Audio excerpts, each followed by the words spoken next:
The sound of a woman's humming drifted across the dusty yard behind the boarding house in Ash Fork, Arizona Territory, and Thomas Everett pulled his horse to a stop so abruptly that dust clouds swirled around the mare's hooves. It was August of 1883, and he had ridden 3 days straight from a cattle drive in New Mexico, bone-weary and sun-scorched, but something about that melody froze him in place.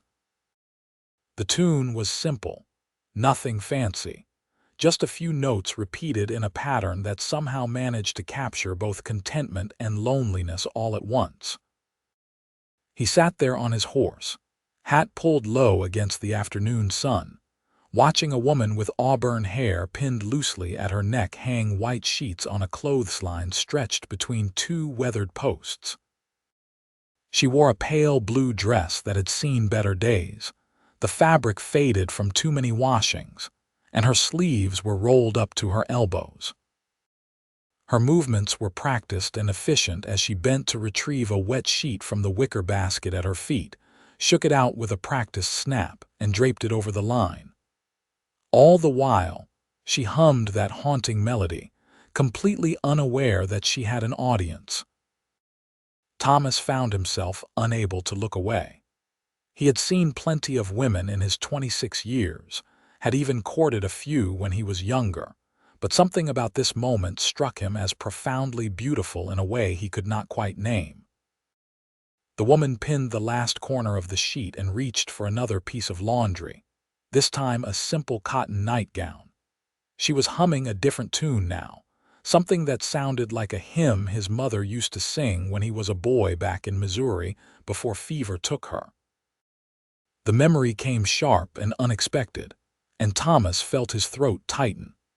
He had spent the better part of a decade trying to outrun the past, working cattle drives and ranch jobs across the territories, never staying anywhere long enough to form real attachments. But this woman with her simple domestic task and her unconscious music made him think, for the first time in years, about what it might be like to have a home again. His horse shifted beneath him, and the woman's head snapped up. Her eyes, he could see even from this distance, were a remarkable shade of green like new grass after spring rain. They went wide with surprise, and she took an instinctive step backward, one hand flying to her throat in alarm. "Sorry, madam," Thomas called out, tipping his hat. "Did not mean to startle you. I was just passing through and got caught up listening to your humming. It is real pretty." The woman's posture relaxed slightly, though wariness still lingered in her expression. That was smart, he thought. A woman alone should not trust strange men too easily, especially out here where law enforcement was thin and rough justice often prevailed. She studied him for a long moment, taking in his dusty clothes, the worn saddle, the rifle strapped to his horse's side, and the tired lines around his eyes. "You are not from around here," she said finally. Her voice was soft but clear, with the faint remnants of an accent he could not quite place. Not Southern, but not entirely Western either. "No, madam. Just came in from a cattle drive down in New Mexico Territory. Name is Thomas Everett. I was hoping to find a place to stable my horse and maybe get a hot meal and a clean bed for a night or two before I head north." The woman relaxed a bit more, wiping her damp hands on her apron. "This is Mrs. Patterson's boarding house. I help run it. She has rooms available, and I cook dinner for the guests most evenings. You can stable your horse around back in the barn. Costs 50 cents a night for the room, meals included, and another 10 cents for the horse." "That sounds mighty fine," Thomas said, dismounting slowly so as not to spook her further. Now that he was on the ground, he could see that she was probably in her early 20s, with a heart-shaped face and a smattering of freckles across her nose. There was something in her eyes, though, a shadow that suggested she had seen her share of hard times despite her youth. "I appreciate you taking the time to help me out." She nodded and turned back to her laundry basket, clearly considering the conversation finished. But Thomas found himself reluctant to leave just yet. "That tune you were humming earlier, what was it?" She paused, a pillowcase in her hands, and glanced back at him with surprise. "I do not know if it has a name. My mother used to sing it when I was little.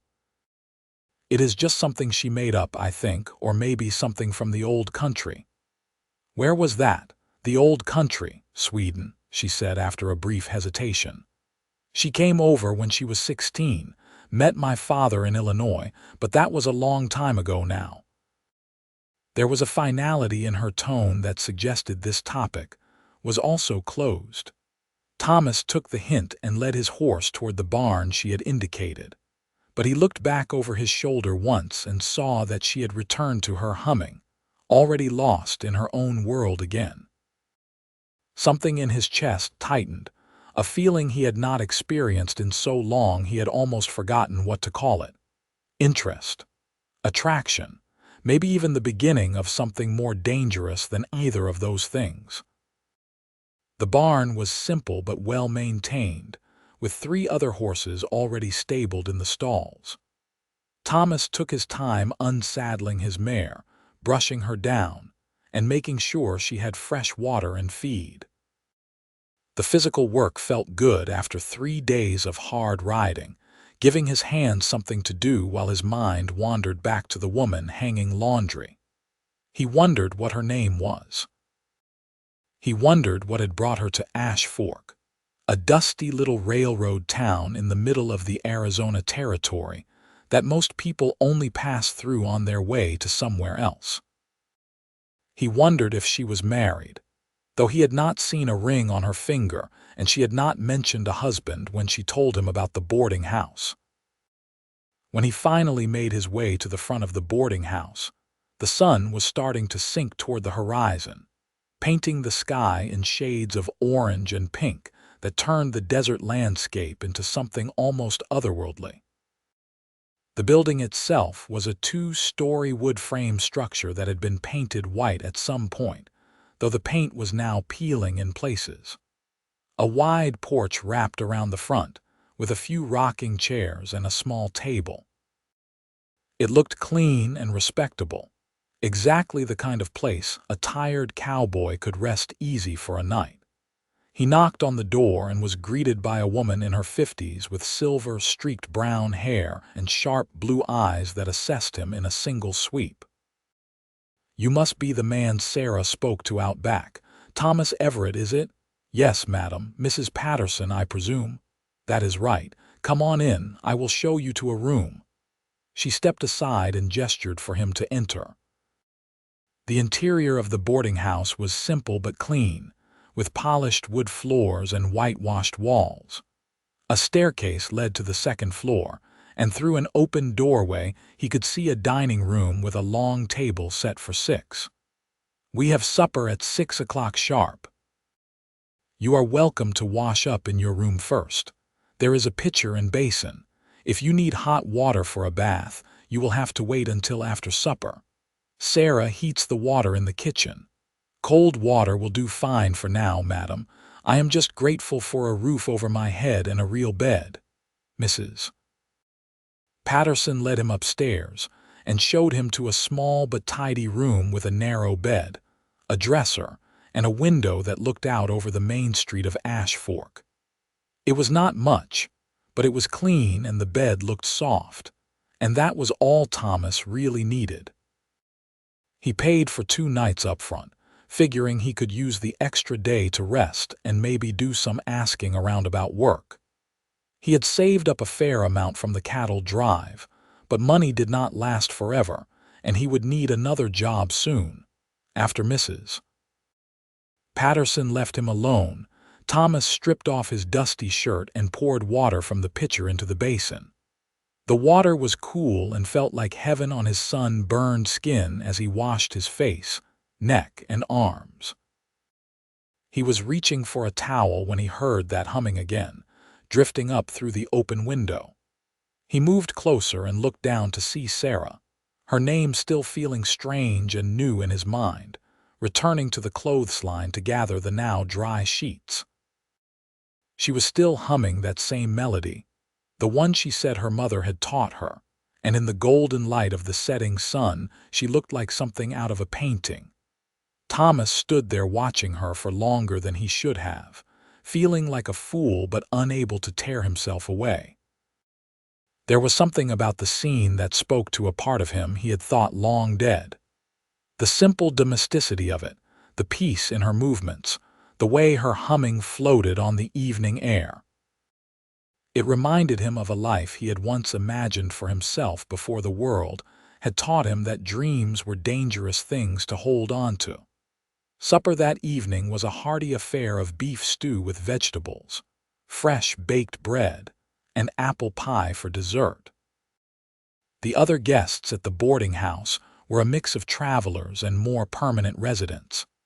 There was a railroad clerk named Mr. Henderson, who had been staying there for 3 months while he worked on the new line being built through the territory. There was a middle-aged couple, the Johnsons, who were heading to California but had stopped in Ash Fork when Mrs. Johnson took ill. And there was a young man, barely out of his teens, named Billy Crawford, who was working odd jobs around town and saving money to buy his own ranch someday. Sarah served the meal quietly and efficiently, moving between the kitchen and the dining room with practiced ease. Thomas found himself watching her whenever he thought no one else would notice, studying the graceful way she moved, the careful attention she paid to making sure everyone had what they needed.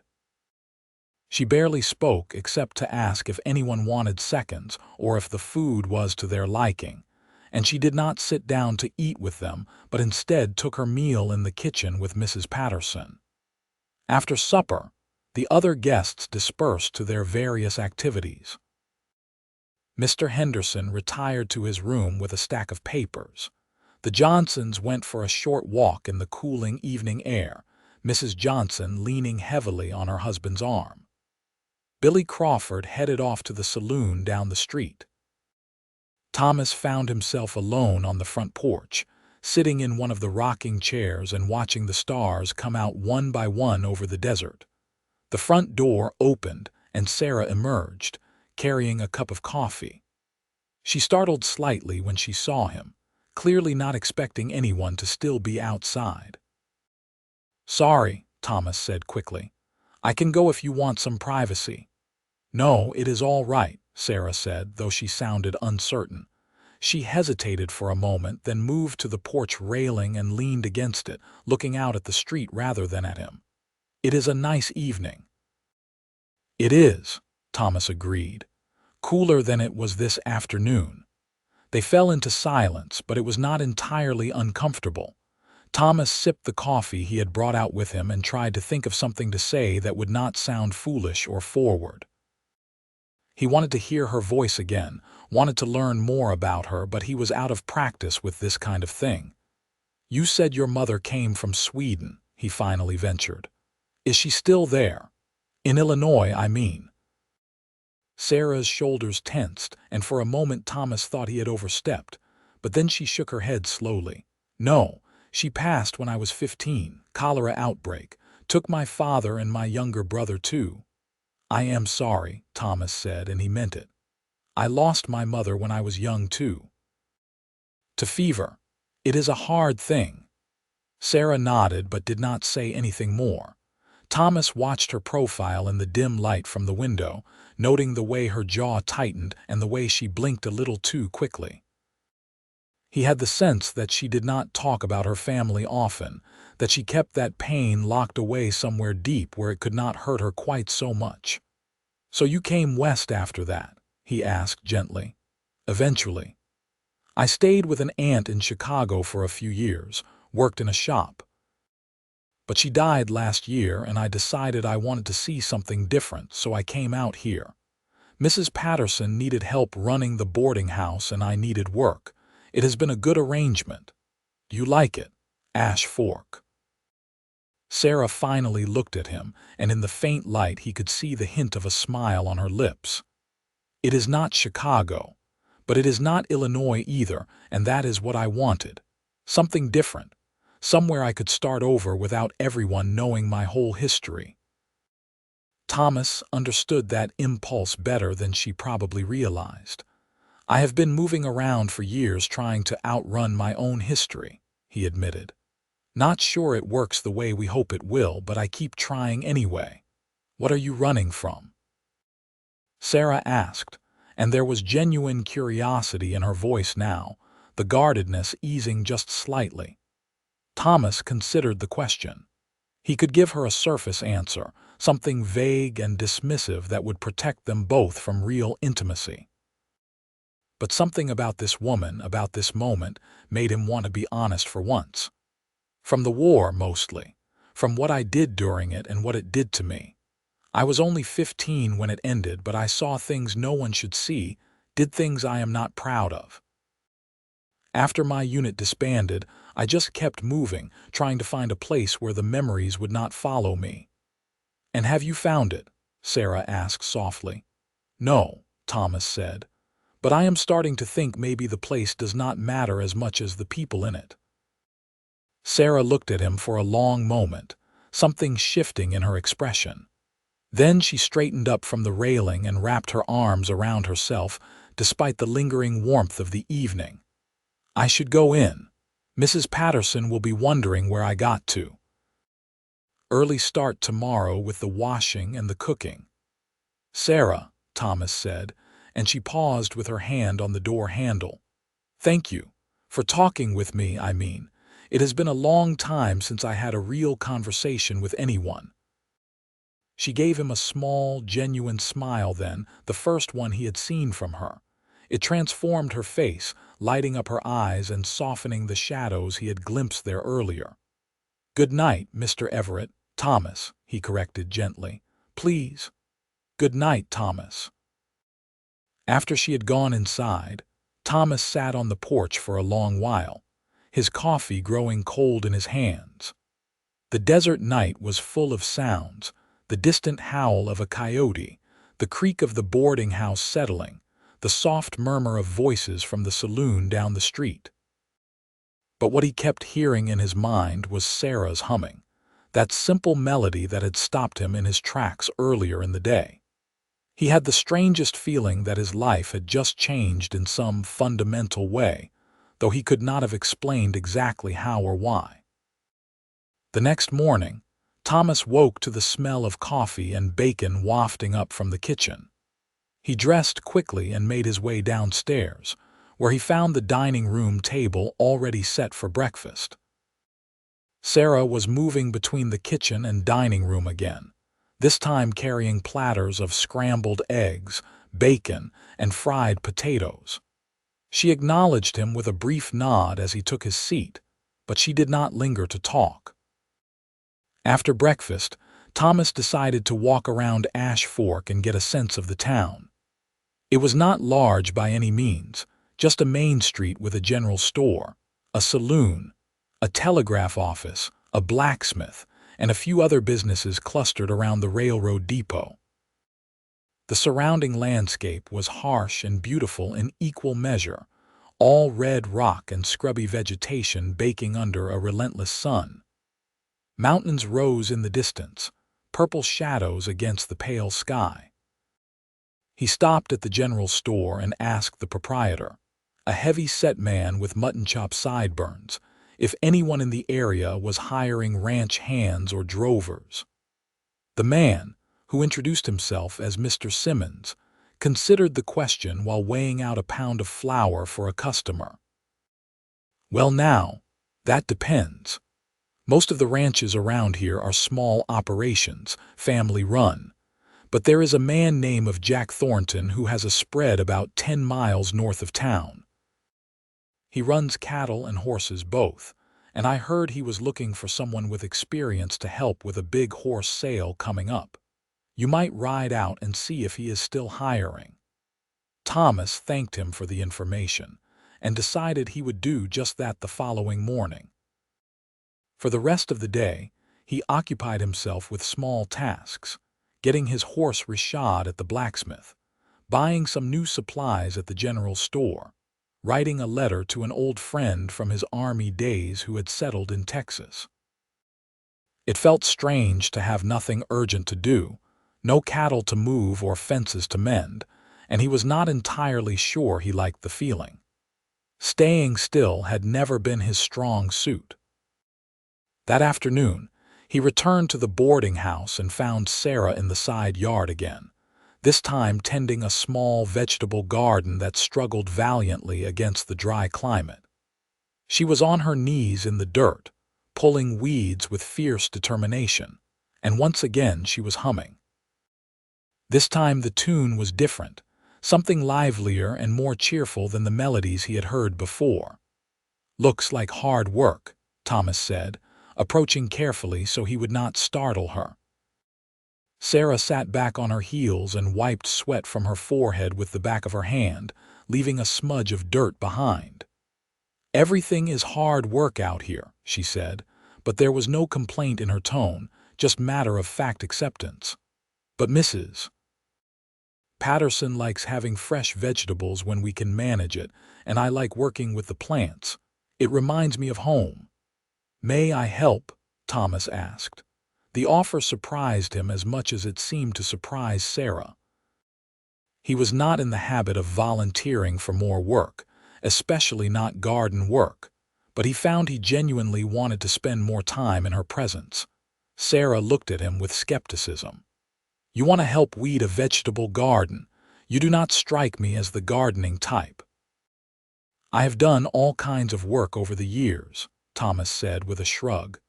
"Weeding is not any worse than mucking out stalls or digging fence post holes. Besides, I have got nothing else to do this afternoon." She studied him for another moment, then gestured to the patch of earth beside her. "All right then.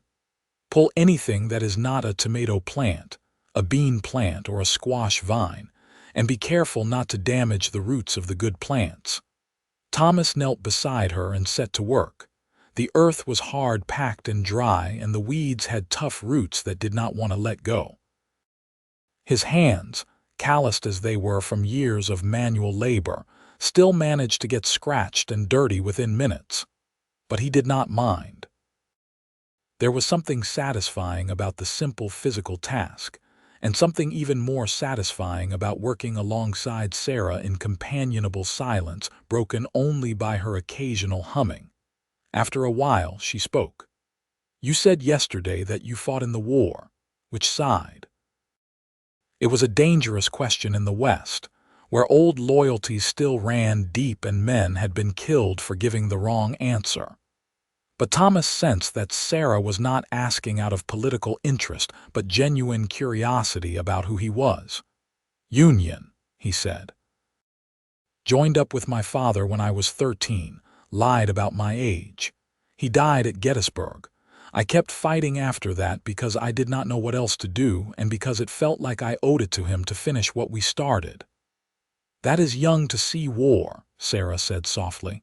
"Too young," Thomas agreed. "But a lot of boys my age did the same. We all grew up faster than we should have." "You regret it?" Thomas pulled out a particularly stubborn weed and tossed it onto the pile they were accumulating. "I regret some of what I saw and did. I do not regret fighting for what I thought was right. But mostly I regret that I never got to just be a kid. One day I was helping my father on our farm in Missouri, going to school, playing with the other boys in town. The next day, I was learning to load and fire a rifle and marching off to kill people I had never met."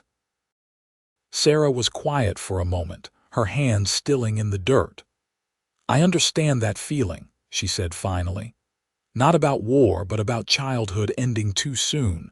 When my parents died, I had to become an adult overnight.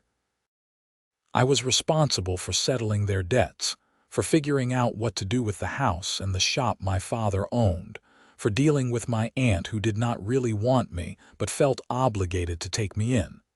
I never got to grieve properly because I was too busy just surviving." "Is that why you hum?" Thomas asked gently. "The songs your mother taught you." Sarah's hands began moving again, pulling weeds with renewed focus. Maybe. I had not really thought about it that way, but yes, I suppose it is. When I hum those songs, I feel closer to her, like she is still with me somehow. They worked in silence for a while longer, and Thomas found himself thinking about his own mother, about the songs she used to sing while she cooked or sewed. He had tried so hard for so long to not think about the past, to keep moving forward and never look back. But Sarah's presence, her willingness to share her own pain, made him realize that maybe remembering was not the same as being trapped by the past. When they finished weeding the garden, Sarah stood and brushed dirt from her skirt, though it was a losing battle. "Thank you for the help," she said. "I would have been out here until dark trying to finish by myself." "Happy to do it," Thomas said. "And if you need help with other chores while I am here, I am available. I have paid for 2 nights, but I am in no hurry to leave if there is no reason to go."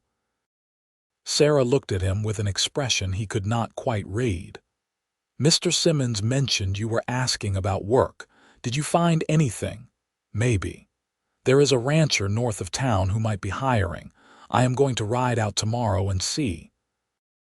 "I hope it works out for you," Sarah said, and she sounded like she meant it.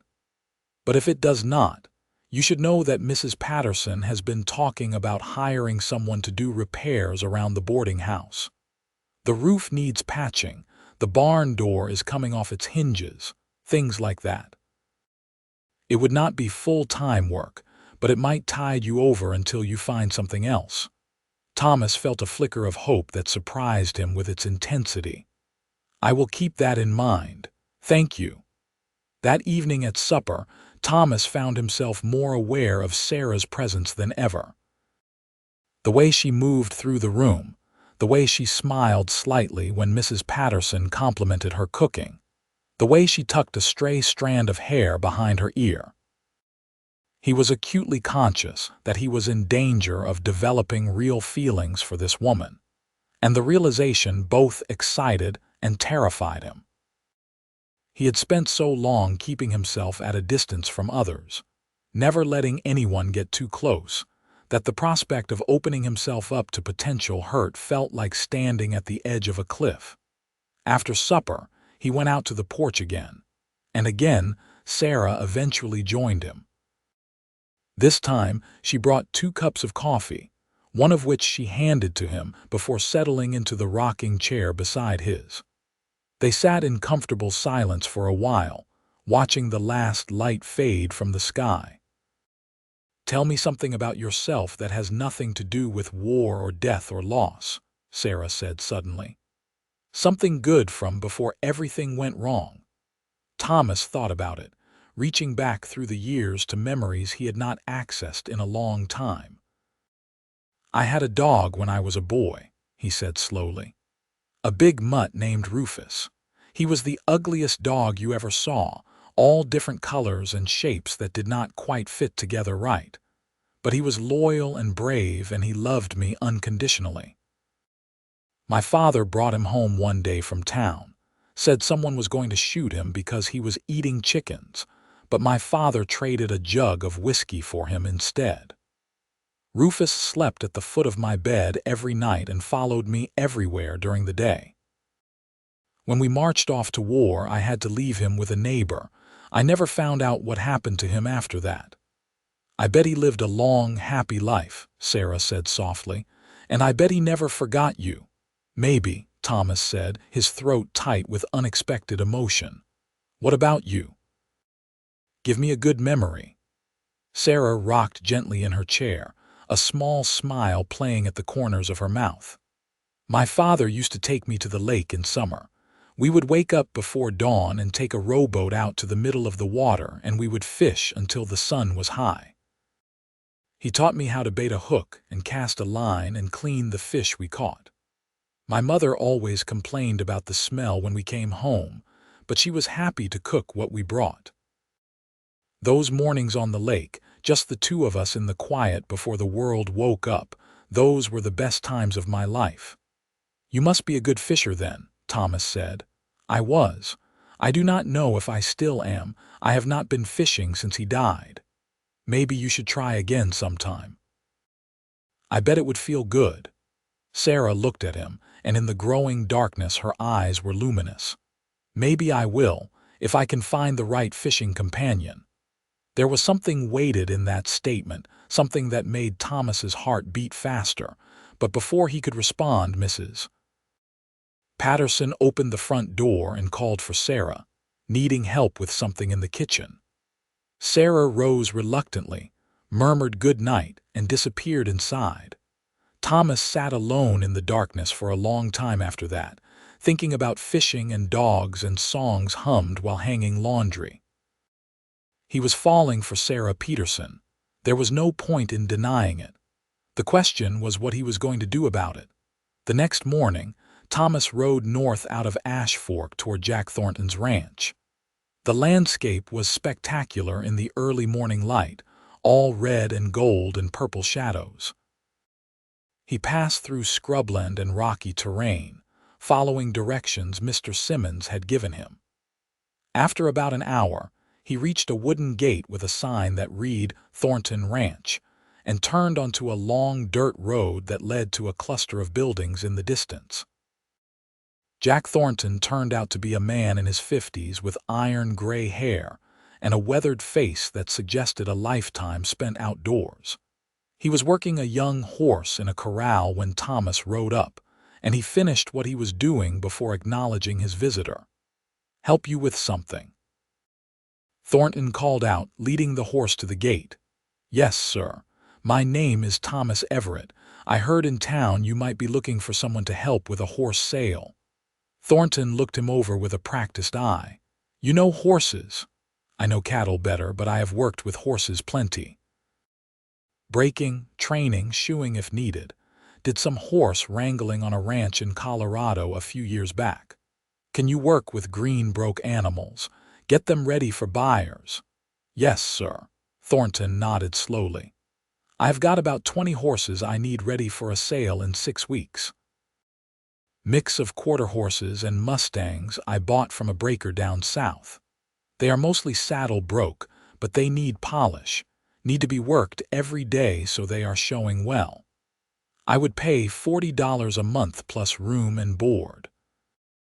You would bunk in the barn with my other hand, and my wife cooks 3 squares a day. It is hard work and the hours are long. Interested?" $40 a month was good money, and 6 weeks of guaranteed work would give Thomas a solid financial cushion. But something made him hesitate. 6 weeks of living on a ranch 10 miles from Ash Fork would mean 6 weeks away from Sarah, just when they were starting to know each other. If he took this job, whatever was developing between them might wither before it had a chance to bloom. "Can I give you an answer tomorrow, Mr. Thornton?" "I need to think it over and settle some things in town." Thornton looked surprised but shrugged. "Sure. But I need to know by tomorrow afternoon. If you are not interested, I need to find someone else quick." Thomas thanked him and rode back toward Ash Fork, his mind churning. The smart, practical thing to do was take the job. It was good money, honest work, exactly the kind of opportunity he had been looking for. But his heart was pulling him in a different direction, toward a woman who hummed Swedish melodies while hanging laundry and who had shared her grief with him in a vegetable garden. When he got back to the boarding house, it was early afternoon, and Sarah was in the kitchen preparing supper. He could hear her moving around, the clatter of pots and pans, and yes, that familiar humming. He knocked on the door frame and she looked up from the onions she was chopping. "You are back early. How did it go with Mr. Thornton? He offered me a job. $40 a month for 6 weeks, working his horses for a sale." "That is wonderful," Sarah said, but her smile did not quite reach her eyes. "When do you start?" "I have not accepted yet. I told him I would give him an answer tomorrow." Sarah set down her knife and wiped her hands on her apron. "Why would you not accept? That is good money." Thomas stepped into the kitchen, acutely aware that they were alone. "Because the job is at his ranch, 10 miles north of town. I would be living there for 6 weeks. and I find myself reluctant to leave Ash Fork just now." Sarah looked at him for a long moment, and he saw understanding dawn in her eyes. "Thomas, you should take the job. You need the work, and it is a good opportunity." "I know that in my head," Thomas said.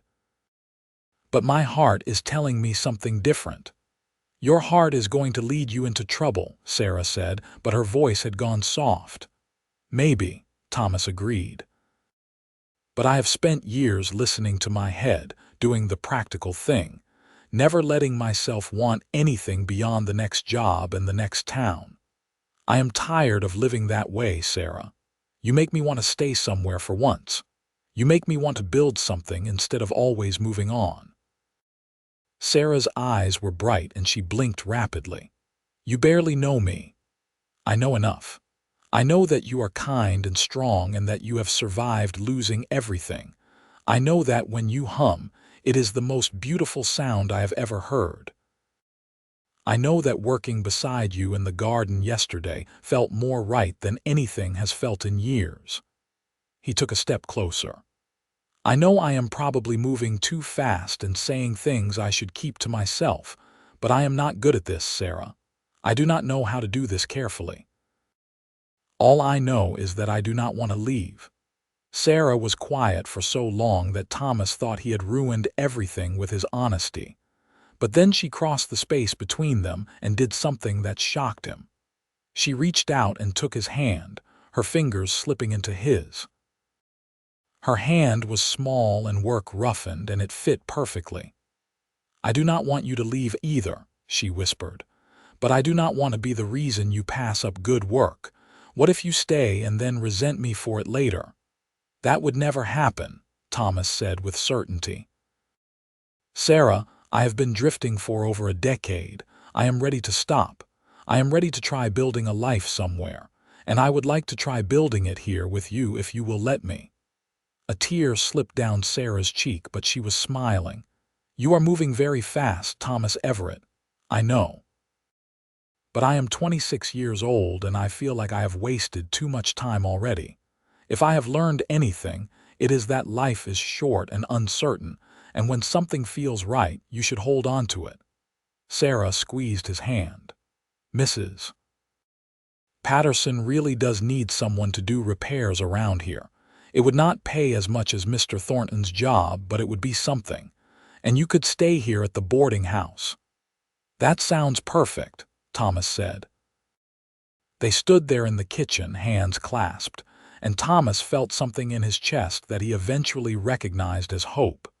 It was a fragile thing, still new and untested, but it was real. Sarah was real. This feeling between them was real. And for the first time in longer than he could remember, he wanted to stay and see what happened next instead of running before things could get complicated. That evening, Thomas told Mrs. Patterson about Mr. Thornton's job offer and his decision to turn it down in favor of staying in Ash Fork and doing repairs around the boarding house. The older woman looked at him with shrewd eyes that missed nothing, then glanced at Sarah, who was setting the table for supper. "I see, Mrs. Patterson said, and there was a wealth of understanding in those two words. "Well, I can certainly use the help, and I can pay you $20 a month plus your room and board. The work is steady, and there is always something that needs fixing. If you do a good job, it could be longer-term employment." "That sounds fair, madam. Thank you." "Just one thing, Mr. Everett," Mrs. Patterson said, her voice dropping to a tone that brooked no argument. "Sarah is under my protection, and I am very fond of her. If your intentions are not honorable, you should get back on your horse and take that job with Mr. Thornton instead." Thomas met her eyes steadily. "My intentions are completely honorable, Mrs. Patterson. I give you my word on that." The older woman studied him for another moment, then nodded. "Good. You can start tomorrow. The roof is the priority." Over the next few weeks, Thomas threw himself into the work around the boarding house. He patched the roof, rehung the barn door, replaced rotting boards on the porch, fixed a broken window, and tackled a dozen other projects that Mrs. Patterson had been putting off for lack of help. The work was satisfying in a way that cattle drives and ranch jobs had never been. He could see the immediate results of his labor, could take pride in the improvements he was making to this place that was starting to feel like home. But the real reward was the time he got to spend with Sarah. They fell into an easy routine of working together when their tasks overlapped. She would bring him lemonade when he was working on the roof in the hot sun. He would help her carry heavy baskets of wet laundry. They would sit on the porch in the evenings and talk about everything and nothing, sharing stories from their pasts and dreams for their futures. Thomas learned that Sarah had always wanted to open her own restaurant someday, that she loved cooking and took pride in creating meals that brought people comfort and joy. Sarah learned that Thomas had once thought about becoming a teacher before the war, that he loved reading, and had carried a battered copy of Shakespeare's plays with him through all his travels. They discovered shared passions for horses, for the beauty of the desert landscape, for the simple pleasure of a well-made cup of coffee. And slowly, carefully, they began to fall in love. It was not the passionate, reckless kind of love that burned hot and fast. It was something quieter and deeper, built on mutual respect and genuine affection, on shared grief and shared hope. It was the kind of love that had the potential to last if they nurtured it properly. One evening in late September, as the weather began to cool and the light took on the golden quality of early autumn, Thomas and Sarah took a walk out beyond the edge of town. They followed a dry creek bed that wound through red rock formations, and Sarah talked about how different the landscape was from the green forests and rolling hills of Illinois. Thomas found himself watching her more than the scenery, captivated by the way her eyes lit up when she talked, the way she gestured with her hands to emphasize a point. "Sarah," he said suddenly, stopping in the middle of the path, "I need to tell you something." She turned to face him, her expression curious. "What is it?" "I am in love with you," Thomas said simply. "I think I started falling for you the first day I rode into town and heard you humming while you hung the laundry. I know we have not known each other very long, and I know I should probably wait longer before saying something like this, but I cannot keep it to myself anymore. I love you, Sarah Peterson, and I want to spend my life making you happy." Sarah's eyes filled with tears, but she was smiling, and it was the most beautiful thing Thomas had ever seen. "I love you too," she said, her voice shaking. "I was so afraid you were just going to move on like you said you always do. I was afraid to let myself believe this was real." Thomas closed the distance between them and cupped her face in his hands, his thumbs gently wiping away her tears. "It is real, Sarah. I promise you, it is real. I am not going anywhere. I want to build a life here with you." "Are you sure?" she whispered. "Are you sure you will not wake up one day and regret giving up your freedom for me?" "I have never been more sure of anything," Thomas said. "The life I was living before was not freedom, Sarah. It was just loneliness dressed up as independence. You are not a burden or a trap. You are the best thing that has ever happened to me." And then he kissed her, soft and tentative at first, giving her time to pull away if she wanted. But she did not pull away. Instead, she wrapped her arms around his neck and kissed him back with a passion that took his breath away. They stood there in the desert twilight, holding each other as if they would never let go, and Thomas felt the last of his walls crumble away. He was vulnerable now in a way he had not been since he was a child, open to hurt and disappointment and loss. But he was also open to joy and connection and love, and that made the risk worthwhile. When they finally pulled apart, both breathing hard, Sarah laughed and pressed her forehead against his. "We should get back before Mrs. Patterson sends out a search party." "Probably," Thomas agreed, but he made no move to leave. Sarah, I want to marry you, not right away if you are not ready, but someday soon. I want everyone to know that you are mine and I am yours. I want that too, Sarah said, but let us take a little time, all right? Let us make sure this is what we both really want when we are not caught up in the romance of the moment. That is fair, Thomas said, though he already knew that no amount of time would change how he felt. Still, he understood her caution. They had both been hurt by life, and it made sense to approach this carefully. They walked back to the boarding house hand in hand, and when Mrs. Patterson saw them, she gave Sarah a knowing look but did not say anything. That night, lying in his narrow bed and looking out at the stars through his window, Thomas felt a peace he had not experienced in years. He had found something worth staying for. He had found someone worth building a life with. The restlessness that had driven him for so long was finally quiet. As autumn deepened into winter, Thomas and Sarah continued their courtship with Mrs. Patterson serving as a watchful but benevolent chaperone. Thomas took on more work around Ash Fork, hiring himself out to do repairs and odd jobs for other residents.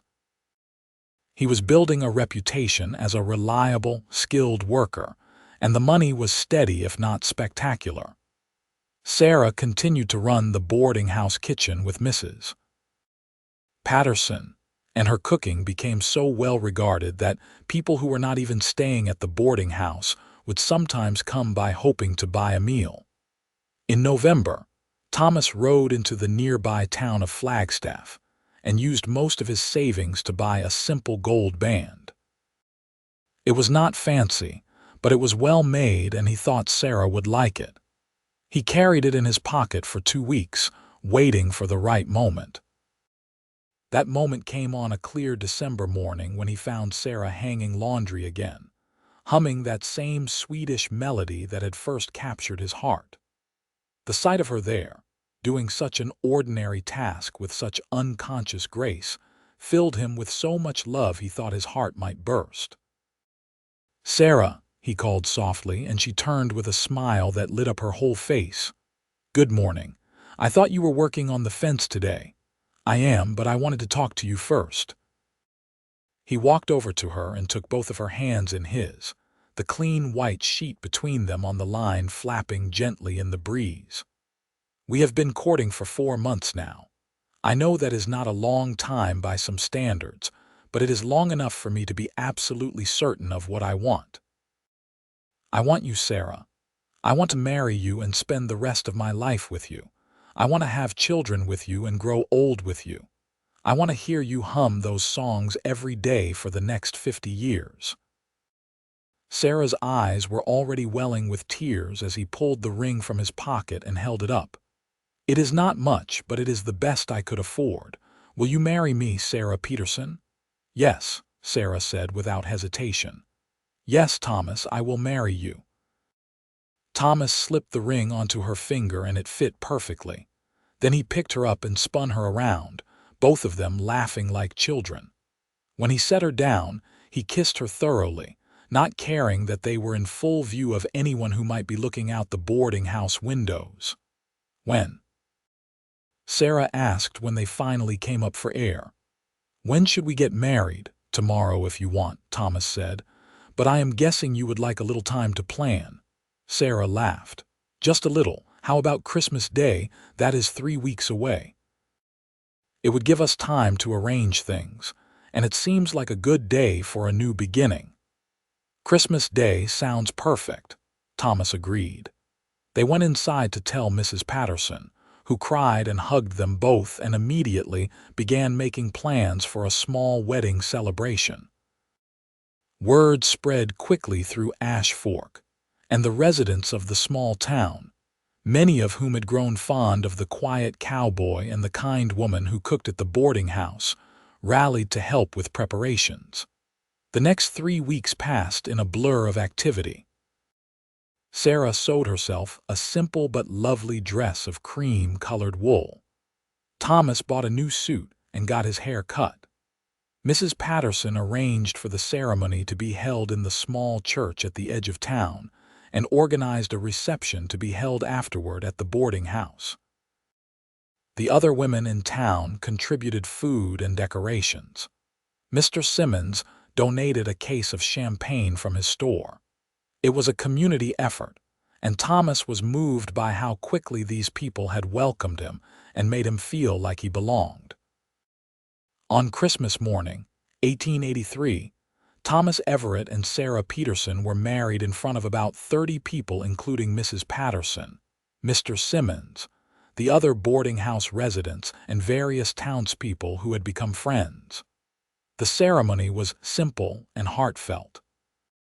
Thomas's hands shook as he slipped a second ring onto Sarah's finger, the matching band to the engagement ring. Sarah's voice was clear and strong as she said her vows, promising to love and honor him for the rest of her life. When the minister pronounced them husband and wife and told Thomas he could kiss his bride, Thomas took his time about it, pouring all his love and commitment into that kiss. There was applause and laughter, and then they were swept up in a wave of congratulations and good wishes. The reception at the boarding house was lively and joyful. There was more food than anyone could possibly eat, music provided by a railroad worker who played the fiddle, and dancing in the cleared dining room. Thomas danced with his new wife, holding her close and marveling at the fact that she was his now, that they belonged to each other. Late in the evening, after most of the guests had left, Thomas and Sarah finally retreated to the room that would now be theirs, the largest guest room that Mrs. Patterson had insisted they take. Someone had decorated it with candles and flowers, and a fire crackled in the small fireplace. Sarah stood in the middle of the room looking nervous for the first time all day. Thomas approached her slowly and took her hands. "We do not have to do anything you are not ready for," he said gently. "We can just sleep if you want." Sarah shook her head. "I am ready. I am just a little nervous. This is all so new." "For me too," Thomas admitted, "but we will figure it out together all right." And they did, with tenderness and patience and a lot of fumbling that eventually gave way to passion. Afterward, they lay tangled together under the quilts, and Thomas felt a completeness he had never experienced before. This was what he had been looking for all those years of wandering, though he had not known it. Not just a place to belong, but a person to belong with. "I love you, Mrs. Everett," he murmured into Sarah's hair. "I love you too, Mr. Everett," she replied, her voice drowsy and content. Thomas fell asleep that night with his wife in his arms, and for the first time in his adult life, he had no desire to be anywhere but exactly where he was. The early months of their marriage were an adjustment for both of them. Thomas was used to living alone, to answering to no one but himself. Sarah was used to guarding her space and her heart, but they worked at it, learning each other's rhythms and habits, discovering how to navigate disagreements without letting them escalate into real fights. Mrs. Patterson gave them space, but was always available with advice when they needed it, having been married herself for 30 years before her husband passed. In February, Thomas and Sarah moved out of the boarding house and into a small house they rented at the edge of Ash Fork. It was not much, just 3 rooms and a lean-to for storage, but it was theirs. Sarah delighted in setting up their home, hanging curtains she sewed herself, and arranging the few pieces of furniture they had managed to acquire. Thomas built a chicken coop and bought 6 hens so they could have fresh eggs. They planted a larger vegetable garden than the one at the boarding house, planning for the spring. Thomas continued to do odd jobs around town, but he was also working toward a bigger goal. He had been saving money carefully, and he was hoping to buy a small piece of land outside of town where he could start his own ranch. Nothing big or fancy, just enough to run a small herd of cattle or horses and support a family. When he told Sarah about this dream, her eyes lit up with excitement. "We could do it together," she said. "I could keep cooking for the boarding house a few days a week to bring in steady money while you build the ranch. And eventually, maybe I could start selling baked goods or preserves to Mr. Simmons for the store." They made plans and dreamed together, lying in bed at night and talking about the future they would build. Thomas had never been a man who looked ahead, always too focused on surviving the present. But Sarah made him want to plan and hope and imagine. In May, Sarah told him she was pregnant. They had suspected for a few weeks, but she had waited to be sure before saying anything. Thomas's reaction was pure joy. He picked her up and spun her around just like he had when she accepted his proposal, then immediately set her down and fussed over whether he had been too rough, whether she should sit down, whether she needed anything. Sarah laughed at his sudden protectiveness, but did not discourage it. "I am not fragile, Thomas. Women have babies all the time." "I know, but you are my wife and this is our baby and I want to make sure you are both safe," Thomas said firmly. "From now on, no heavy lifting. I will take over the laundry and any other chores that are too much." "You are going to spoil me," Sarah said, but she was smiling. "That is the plan," Thomas replied. Over the next few months, they prepared for the arrival of their baby. Thomas built a cradle from pine wood, sanding it smooth and carving a simple design of flowers on the headboard. Sarah sewed tiny clothes and blankets. They decided that if the baby was a boy, they would name him James after Thomas's father, and if it was a girl, they would name her Margaret after Sarah's mother. In late January of 1885, during a cold snap that left frost on the windows, Sarah went into labor. Mrs. Patterson came to help, along with a midwife from town named Mrs. Carson, who had delivered half the babies in Ash Fork. Thomas paced the front room for hours, jumping at every sound from the bedroom, until finally he heard the sharp, indignant cry of a newborn baby. Mrs. Patterson emerged with a wide smile.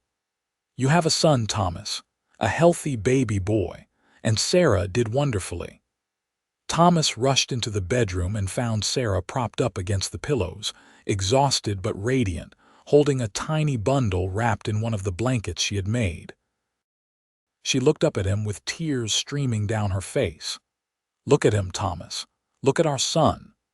Thomas sat carefully on the edge of the bed and peered at the baby. James had a shock of dark hair and was waving one tiny fist in the air as if protesting his sudden arrival into the world. "He was perfect. He is beautiful, Sarah, just like his mother." "He has your chin," Sarah said with a soft laugh. "Poor thing." They spent the next hour just marveling at their son, counting his fingers and toes, marveling at how tiny he was.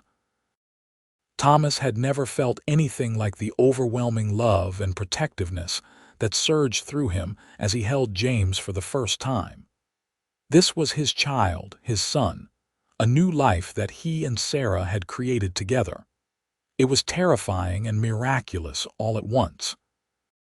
The first months of James's life were exhausting.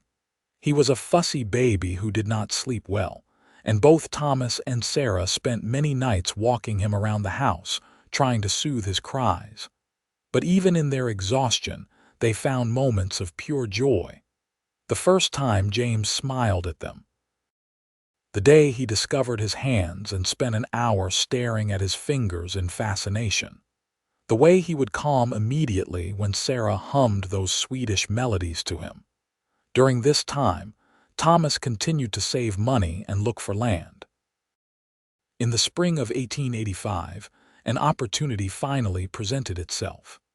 A farmer named Mr. Olson, who had 100 acres spread about 5 miles east of Ash Fork, decided to sell and move to California to be near his daughter. The land had a small house, a barn, a well, and good grazing for cattle. The price was fair, and Mr. Olson was willing to let Thomas pay in installments over 3 years. Thomas and Sarah walked the property together, baby James strapped to Sarah's chest in a sling she had fashioned from a blanket. The house needed work, but it was sturdy. The land was good with access to water and decent grass. They could make this work.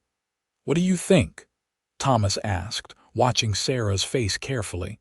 Sarah looked around at the land, at the mountains in the distance, at the house that could be their home. Then she looked at Thomas and smiled.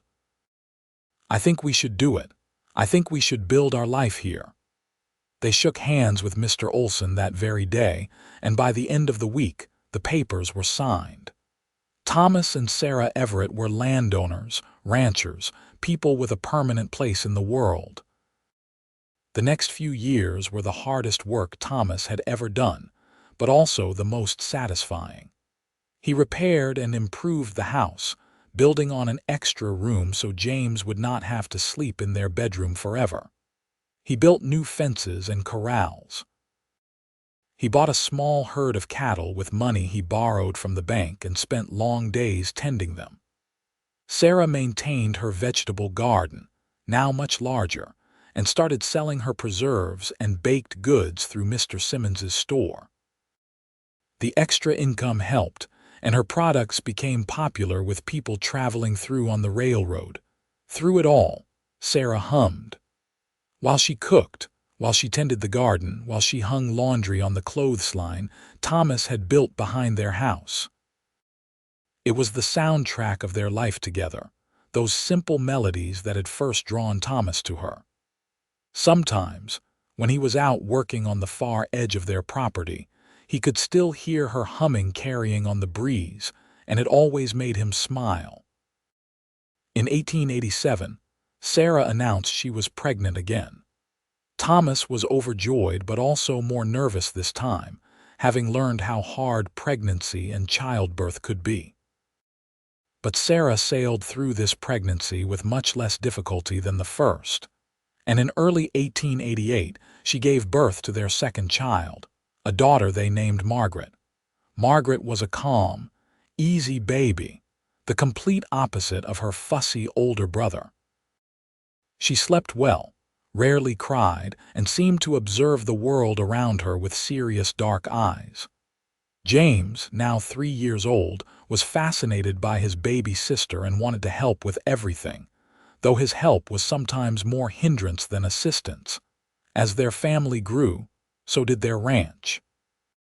Thomas bought more cattle and a few horses. He hired a young man from town named Paul to help with the heavy work. Sarah's preserves business expanded to the point where she was supplying not just the Ash Fork General Store, but shops in Flagstaff and Williams as well. They were not wealthy by any means, but they were comfortable and secure, and that was more than enough. In 1890, their third child was born, another boy they named David. And in 1893, their fourth and final child arrived, a daughter they named Elizabeth. Their house was full and chaotic, with children underfoot constantly and never a quiet moment. But it was also full of love and laughter, and Thomas could not imagine his life any other way. He sometimes thought back to the man he had been when he first rode into Ash Fork in 1883, rootless and restless, running from his past and from the possibility of connection. That man seemed like a stranger now.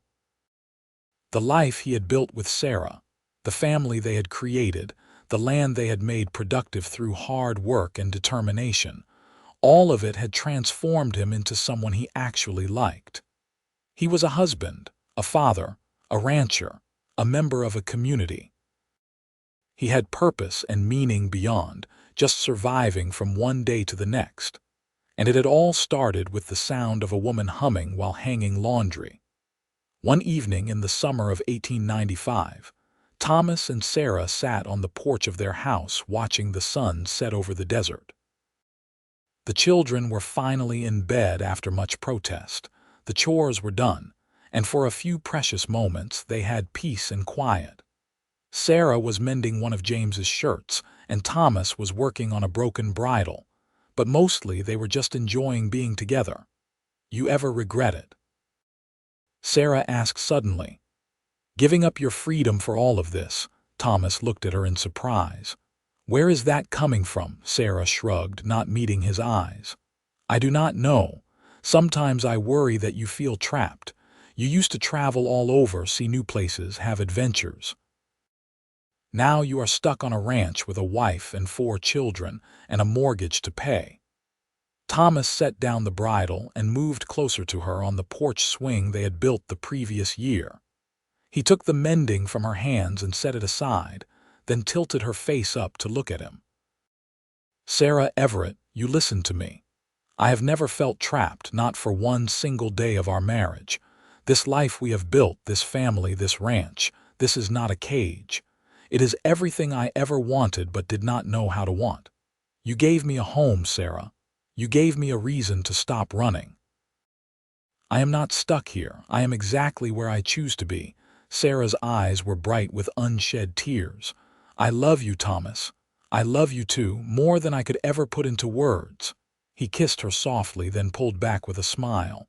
Besides, you are forgetting something important. What is that?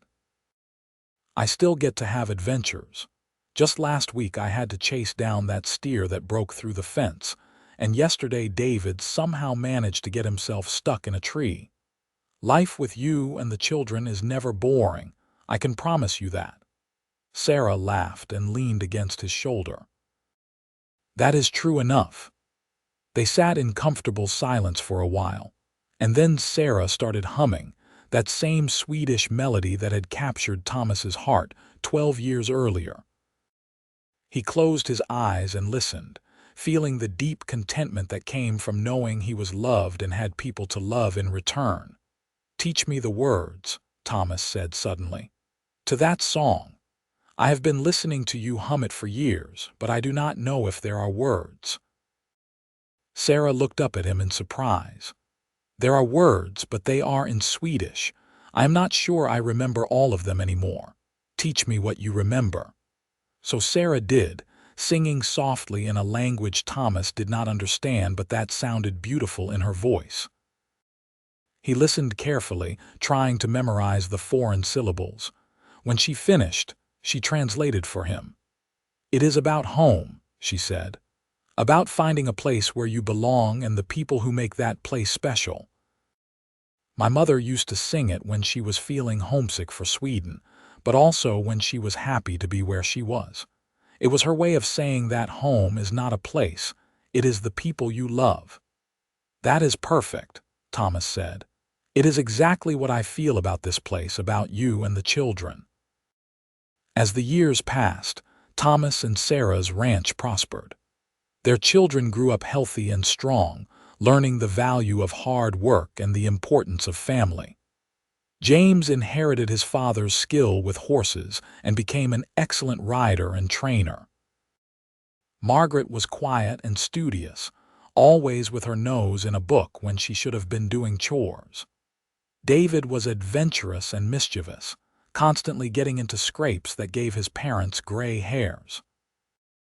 Elizabeth was the baby of the family and was thoroughly spoiled by everyone, though she had a practical streak that suggested she would be just fine when she grew up. Ash Fork grew too, from a tiny railroad stop to a small but bustling town. More families moved in, more businesses opened, and the community that had welcomed Thomas when he first arrived continued to thrive. Thomas and Sarah were respected members of that community, known for their hard work, their integrity, and their willingness to help neighbors in need. In 1898, when Thomas was 41 and Sarah was 38, they paid off the last of their mortgage. The ranch was fully theirs, 100 acres of Arizona Territory land that they had made productive through sweat and determination. They celebrated with a party at their house, inviting everyone they knew in Ash Fork and the surrounding area. Mrs. Patterson, now in her 70s but still spry, made the journey out to their ranch and cried happy tears as she hugged them both. I knew from the beginning that you two were meant to be together, she said. The moment I saw the way Thomas looked at you when you were hanging laundry, Sarah, I knew he was a goner. Thomas laughed. "You are absolutely right, Mrs. Patterson. I was a goner from the very first moment I heard her hum." As Thomas moved into his 40s and then his 50s, he sometimes felt the accumulated wear of a hard life. Old injuries from his war days and years of ranch work left him with aches on cold mornings. But he never complained, because every ache was proof that he had lived, that he had built something real and lasting. He watched his children grow into adults, James taking over more and more of the ranch work, Margaret becoming a teacher at the school in Ash Fork, David heading off to study engineering in Flagstaff, Elizabeth helping her mother with the preserves business that had grown to supply stores across northern Arizona. Sarah aged gracefully beside him, her auburn hair going silver, laugh lines deepening around her eyes. She was as beautiful to him at 50 as she had been at 23, maybe more so because now he knew every facet of her, every strength and vulnerability, every hope and fear. They had weathered storms together, both literal and figurative, and their love had only deepened with time. In 1910, James married a young woman named Emily from Williams, and they moved into the small house on the Everett Ranch where Thomas and Sarah had first lived. Thomas and Sarah moved into the bigger house they had expanded over the years, and soon enough there were grandchildren running around the property. Thomas discovered that being a grandfather was a whole new kind of joy, all the fun of children with less of the responsibility. Margaret married a fellow teacher and moved to Flagstaff, but visited often.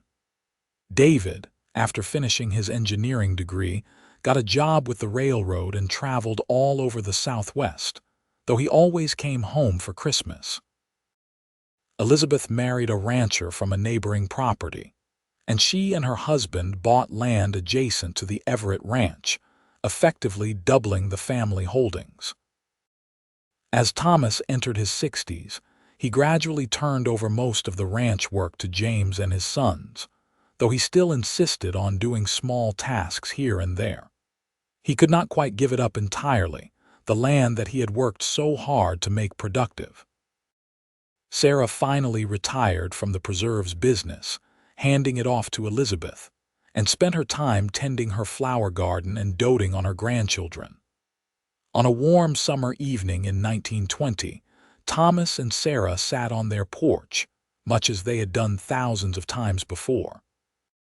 Thomas was 73 now, Sarah was 70, and they had been married for 37 years. The ranch spread out before them, golden in the setting sun.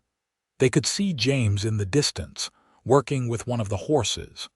Grandchildren's laughter drifted from the barn where they were playing.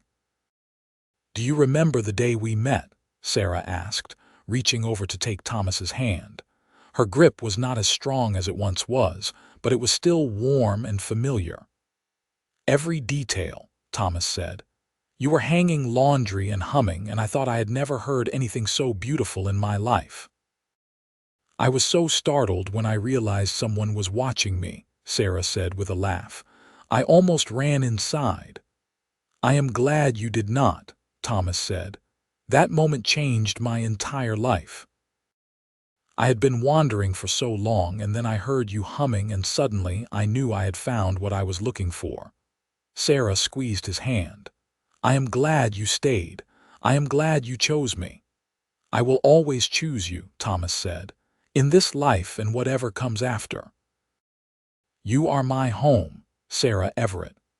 Sarah started humming then, that same Swedish melody that had been the soundtrack of their life together. Thomas closed his eyes and listened, feeling the peace that came from a life well lived and love well shared. He had been a soldier, a drifter, a cowboy, a rancher, a husband, a father, a grandfather. But the identity that mattered most was the one that had started the day he heard a woman humming while hanging laundry and decided to stop running. They sat together as the sun set, hands clasped, surrounded by the evidence of the life they had built together. The ranch would continue after them, passed down to their children and grandchildren. The love they shared would echo in the family they had created. And somewhere, always, there would be someone humming a Swedish melody, keeping alive the memory of how it all began. Thomas Everett had finally found his home, and it sounded like a simple tune carried on the desert breeze, like a woman humming while hanging laundry on a warm Arizona afternoon. He had fallen in love with that sound, and in doing so, had found everything he had been searching for. Years continued to pass in the gentle rhythm of ranch life. By 1925, Thomas and Sarah had slowed considerably, but remained sharp and engaged with their ever-growing family. Their golden anniversary was celebrated with a grand party that brought together children, grandchildren, and even a few great-grandchildren. The entire town of Ash Fork turned out to honor the couple who had become pillars of the community. Thomas stood before the crowd gathered at their ranch, Sarah's hand in his, and gave a short speech. 50 years ago, I was a wandering cowboy with no home and no purpose beyond the next job. Then I rode into Ash Fork and heard the most beautiful sound I had ever heard, a woman humming while hanging laundry. That simple moment changed everything. Sarah gave me a home, a family, a reason to put down roots. Everything you see here, all of this, started with that sound. So I want to thank my wife for humming that day, and for every day since. You are my greatest blessing. There was not a dry eye in the crowd as Thomas kissed Sarah gently, both of them smiling through their own tears. In 1928, Thomas's health began to decline. He developed a persistent cough that would not go away, and the doctor diagnosed him with pneumonia. Sarah nursed him through it with fierce determination, and he recovered, but he was never quite as strong afterward. He spent more time sitting on the porch, watching the ranch operate around him, offering advice when asked, but mostly just enjoying the view. Sarah remained his constant companion, always by his side. She would sit with him on the porch and hum those old melodies, and Thomas would close his eyes and remember being 26 years old and hearing that sound for the first time. It still filled him with the same sense of wonder and love it had all those years ago. On a spring morning in 1930, Thomas woke feeling more tired than usual. Sarah brought him breakfast in bed, something she had been doing more often lately. They ate together quietly, and then Thomas took her hand. "Sarah," he said softly, "I need you to know something. These years with you have been the greatest gift of my life. Every single day with you has been a blessing. I do not have any regrets, not one." Sarah's eyes filled with tears. "You are not going anywhere, Thomas Everett. I will not allow it." Thomas smiled. "I will stay as long as I can, I promise. But when my time comes, you need to know that I died the happiest man who ever lived. You gave me everything, Sarah. Everything." He lived for 3 more years, years filled with family and love and the simple pleasures of a life well lived. He got to meet 2 more great-grandchildren, got to see his grandsons take over the ranch completely, got to celebrate Sarah's 80th birthday with a party even bigger than their golden anniversary.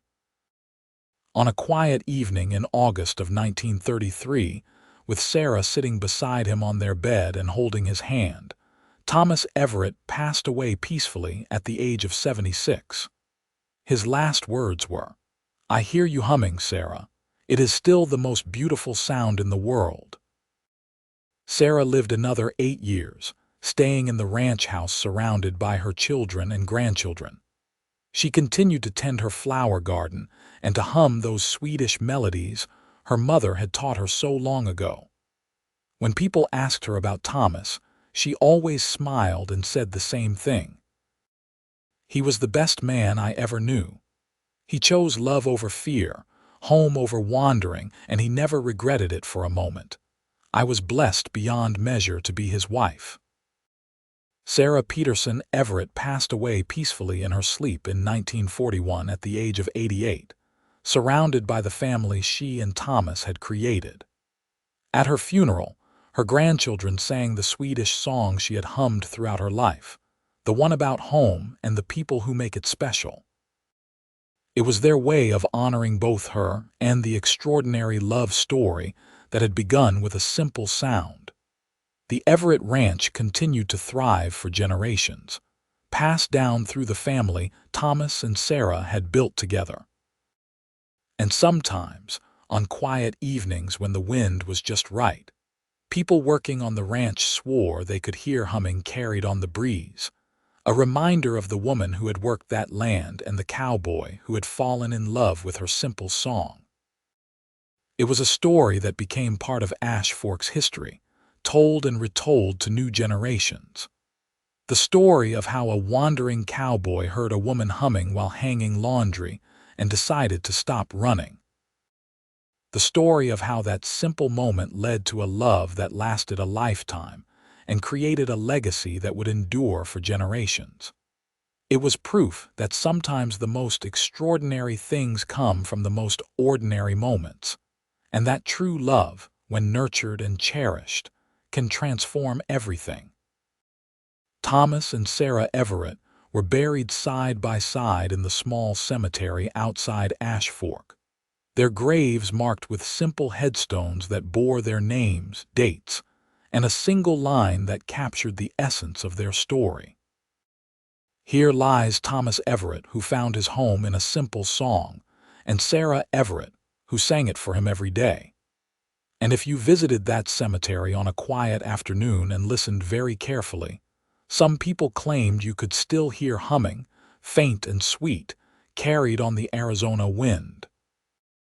It was the sound of a love that had started with laundry and a melody, and had grown into something that death itself could not diminish. It was the sound of home, of belonging, of two souls who had found each other against all odds and built a beautiful life together. The Everett children made sure their parents' story was never forgotten, writing it down and sharing it with their own children and grandchildren. It became a family legend, a reminder of where they came from and the values their grandparents had instilled. Hard work, loyalty, family, and above all, love. Those were the pillars Thomas and Sarah had built their life on, and those were the pillars that continued to support the family they had created. The ranch itself became a testament to their legacy. Over the decades, it grew and changed, adapting to new technologies and new generations, but the heart of it remained the same. It was a place built on love, where family came first, and where the simple pleasures of hard work and a life well lived were honored and cherished. In later years, when great-great-grandchildren asked about the old stories, they were told about Thomas, the cowboy who had fought in a war and spent years wandering, searching for something he could not name. And they were told about Sarah, the woman who had lost everything and rebuilt her life in a harsh land. And they were told about the day those two people met, when a simple sound, a woman humming while hanging laundry, brought them together and changed the course of both their lives forever. It was a love story for the ages, made all the more powerful because it was true. Thomas and Sarah Everett had lived and loved and built something lasting. They had faced hardships and celebrated joys. They had raised children and grandchildren, and left behind a legacy that would endure long after they were gone. And it had all started with the most unlikely beginning, a cowboy on a tired horse hearing a woman hum and deciding, in that moment, that he had finally found what he had been searching for all along. The simple sound of a woman's humming had led to a lifetime of love, to a ranch that would span generations, to children and grandchildren who would carry forward the values Thomas and Sarah had lived by. It had led to a home in the truest sense of the word, not just a place but a feeling, a sense of belonging and purpose that transformed everything. And so the story ended not with sadness but with celebration, not with loss but with legacy. Thomas and Sarah Everett had lived fully and loved deeply, and their story continued to inspire long after they were gone. They had proved that love could be found in the most unexpected places, that redemption was always possible, and that sometimes the simplest moments contain the seeds of the greatest joys. Their love story became woven into the fabric of Ash Fork itself, part of the town's history and identity. The boarding house where they had met was eventually torn down, but a historical marker was placed on the site telling their story. The ranch they had built continued to operate, a working monument to their hard work and vision. And the cemetery where they rested together became a place where people came to reflect on the enduring power of love and commitment. The grandchildren and great-grandchildren who inherited the ranch took seriously their responsibility to honor Thomas and Sarah's memory. They worked the land with the same dedication their grandparents had shown. They maintained the family values of integrity, hard work, and compassion. And they made sure that every new generation heard the story of how it all began, with a woman humming while hanging laundry and a cowboy who fell in love with the simple sound. As decades turned into a century, the world changed dramatically around the Everett Ranch. Cars replaced horses, electricity came to even the most remote areas, modern conveniences transformed daily life. But some things remained constant. The land itself, harsh and beautiful, the importance of family and community, and the memory of a love story that had started with something as simple and profound as a woman humming a Swedish melody while doing her chores on a hot Arizona afternoon. Thomas and Sarah Everett's story was complete, their lives fully lived, their love fully expressed, their legacy secured. They had found each other when both were lost, had built something beautiful together, and had left behind proof that love, commitment, and hard work could create something that would last far beyond a single lifetime. Their story had a beginning, a middle, and an end, but the impact of that story would continue indefinitely, inspiring and guiding the generations that came after them. In the end, it was a simple story about simple things. A sound, a choice, a commitment. But from those simple elements came something extraordinary, a love that transformed two broken people into something whole, a partnership that created a family and a legacy that would endure. Thomas had found his home not in a place but in a person, in Sarah and the life they built together. And Sarah had found in Thomas someone who saw her, truly saw her, and loved everything he found. The simple sound of humming had been the beginning. Everything that followed, the love and the life and the legacy, had flowed from that moment when Thomas Everett stopped his horse and listened to a woman who did not know she was being heard. That moment of connection had bridged the gap between two lonely souls and had set in motion a story of love that would be told and retold for generations.